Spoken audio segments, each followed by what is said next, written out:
किस रंग के थे श्री कृष्ण? जनश्रुति अनुसार कुछ लोग श्री कृष्ण की त्वचा का रंग काला और ज्यादातर लोग श्याम रंग का मानते हैं। श्याम रंग अर्थात कुछ कुछ काला और कुछ कुछ नीला, मतलब काले जैसा नीला। जैसा सूर्यास्त के बाद जब दिन अस्त होने वाला रहता है तो आसमान का रंग काले जैसा नीला हो जाता है। जनश्रुति अनुसार उनका रंग न तो काला और न ही नीला था, यह भी कि उनका रंग काला मिश्रित नीला भी नहीं था। उनकी त्वचा का रंग श्याम रंग भी नहीं था।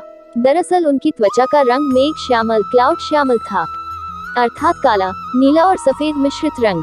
अगले पन्ने पर दूसरा रहस्यमय तथ्य, श्री कृष्ण की गंध। प्रचलित जनश्रुति अनुसार माना जाता है कि उनके शरीर से मादक गंध निकलती रहती थी। इस गंध को वे अपने गुप्त अभियानों में छुपाने का उपक्रम करते थे। यही खूबी द्रौपदी में भी थी।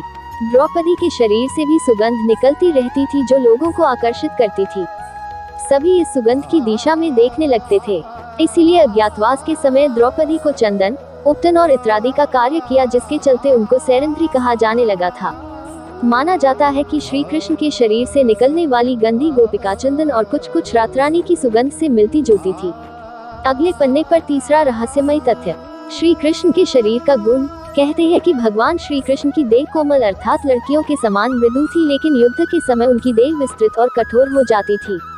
जनश्रुति अनुसार ऐसा माना जाता है कि ऐसा इसलिए हो जाता था क्योंकि वे योग और कलारिपटु विद्या में पारंगत थे। इसका मतलब यह कि श्री कृष्ण अपनी देह को किसी भी प्रकार का बनाना जानते थे। इसीलिए स्त्रियों के समान दिखने वाला उनका कोमल शरीर युद्ध के समय अत्यंत ही कठोर दिखाई देने लगता था। यही गुण कर्ण और द्रौपदी के शरीर में भी था। अगले पन्ने पर चौथा रहस्यमय तथ्य, सदा जवान बने रहे श्री कृष्ण। भगवान कृष्ण का जन्म मथुरा में हुआ था। उनका बचपन गोकुल, वृंदावन, नंदगांव, बरसाना आदि जगहों पर बीता।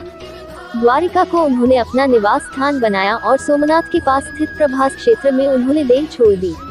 दरअसल भगवान कृष्ण इसी प्रभाव क्षेत्र में अपने कुल का नाश देखकर बहुत व्यथित हो गए थे। वे तभी से वहीं रहने लगे थे। एक दिन वे एक वृक्ष के नीचे विश्राम कर रहे थे, तभी किसी बहेलिये ने उनको हिरण समझकर तीर मार दिया। यह तीर उनके पैरों में जाकर लगा और तभी उन्होंने देह त्यागने का निर्णय ले लिया। एक दिन वे इसी प्रभाव क्षेत्र के वन में एक पीपल के वृक्ष के नीचे योग निद्रा में लेटे थे। तभी जरा नामक एक बहेलिये ने भूलवश उन्हें हिरण समझकर विषयुक्त बाण चला दिया, जो उनके पैर के तलुबे में जाकर लगा और भगवान श्री कृष्ण ने इसी को बहाना बनाकर देह त्याग दी। जनश्रुति अनुसार भगवान श्री कृष्ण ने जब देह त्याग किया तब उनकी देह के केश न तो श्वेत थे और न ही उनके शरीर पर किसी प्रकार से झुर्रियां पड़ी थी, अर्थात वे 119 वर्ष की उम्र में भी युवा जैसे ही थे। अगले पन्ने पर पांचवा रहस्यमय तथ्य, कृष्ण की द्वारिका। भगवान कृष्ण ने गुजरात के समुद्री तट पर अपने पूर्वजों की भूमि पर एक भव्य नगर का निर्माण किया था। कुछ विद्वान कहते हैं कि उन्होंने पहले से उजाड़ पड़ी कुशस्थली को फिर से निर्मित करवाया था। माना जाता है कि भगवान श्री कृष्ण अंतिम वर्षों को छोड़कर कभी भी द्वारिका में 6 महीने से ज्यादा नहीं रहे। कृष्ण की द्वारिका को किसने किया था नष्ट? जो भी हो, श्री कृष्ण की इस नगरी को विश्वकर्मा और मयदानव ने मिलकर बनाया था। विश्वकर्मा देवताओं के और मयदानव असुरों के इंजीनियर थे। दोनों ही राम के काल में भी थे। इतिहासकार मानते हैं कि द्वारिका जल में डूबने से पहले नष्ट की गई थी। किसने नष्ट किया होगा द्वारिका को? यह सवाल अभी भी बना हुआ है। हालांकि समुद्र के भीतर द्वारिका के अवशेष ढूंढ लिए गए हैं। वहां उस समय के जो बर्तन मिले हैं वो 1528 ईसा पूर्व से 3000 ईसा पूर्व के बताए जाते हैं।